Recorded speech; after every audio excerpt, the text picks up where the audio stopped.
what I really want to start with is this moment that we're in today, which is we live in a world where we demand the full ingenuity, imagination, initiative, passion from every single person in the organization. And yet most of us work in organizations that crush all of those qualities in people in favor of compliance, control, hierarchical power, scale, replicability. You know, we can't really help it. Those are the industrial era organizations that most of us work in. So I wanted to start by asking you, what is your perspective when it comes to how we need to think about and approach innovation in a way that goes with the grain of humanity and not against it, that really does elicit all those wonderful qualities that we know are inside all the human beings who we work with day in and day out. And so I think the question is, you know, given the industrial era mindset and organizational structure that so many of us work in by default, where do we need to start as leaders and individuals when it comes to thinking about and approaching innovation? So I think we really need to restructure our companies so that we're working as a living system. And living systems in nature are resilient. By nature, they are a network of connections. And as you referenced, we have been structured like the Industrial Revolution. Even the front office has been designed like the factory line.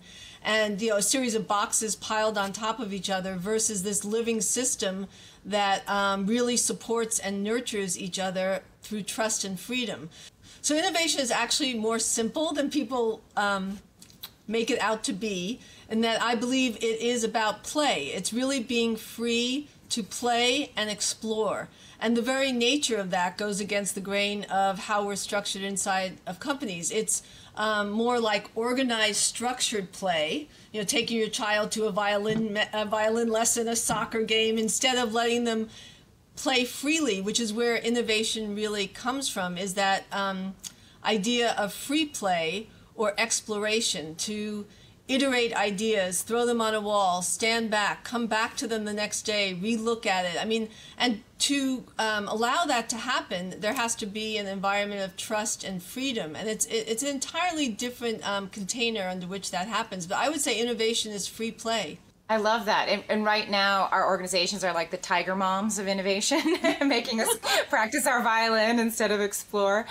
I think it starts with this notion that you just talked about, which is freedom. Freedom both in terms of, you know, the elbow room to go outside of the bounds of corporate life, but I think also headroom you're talking about, you know, conceptual ability to see things very differently. We fear doing that for many reasons, and I think it's because we don't really trust ourselves or our peers or people in most organizational environments. So can you unpack that a little bit, and how you create a culture of trust and how that plays in?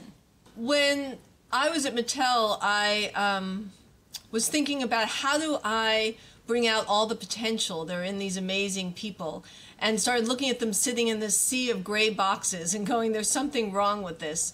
And you know, first and foremost, I know that creativity is about trust and freedom. So I spent time to build connection between the team that was going to create together. And I find that in companies, they put teams together, and what they do is they say, you know, you, and you're now a team. But they don't spend the time to nurture those connections. And the way you set up trust and connections is people learning about each other at a deeper level, more about themselves personally, what they're interested in.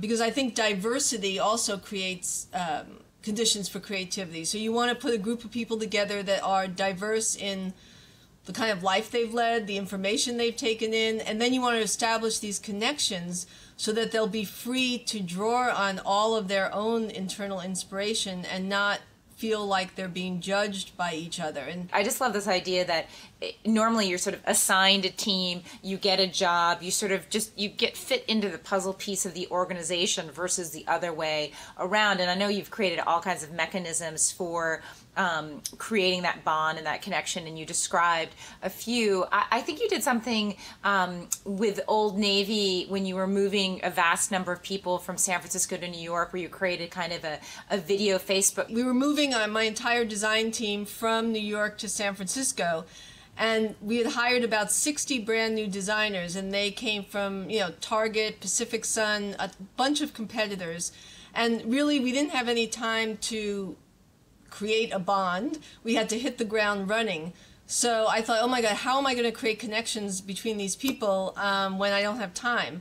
So what I did is hire a videographer who, the first day of everyone reporting to work, I asked them to bring, their favorite object, and we made it was about a 3-minute video of each team member.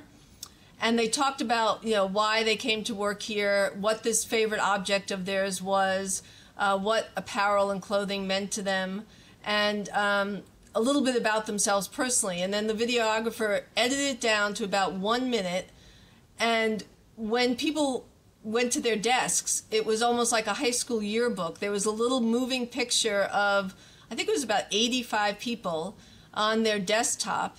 And what they could do is when they were in a meeting with, 6 strangers, essentially, they went back to their desk, clicked on the 6 faces, and it was individually, and it was a 1-minute video where they learned some insight. So, for example, I'll never forget one gentleman actually did yoga moves as he was, talking about himself on the floor, and says, "As you see, I love yoga." Another one, it was almost like a personal ad, said, "I'd love to go, my name is such and such, and I'd love to go for a drink with you. Call me at this extension." So what you really got was, in 1 minute, you got, it was a brilliant editing job, but you got really a feel and a flavor of that person's true nature.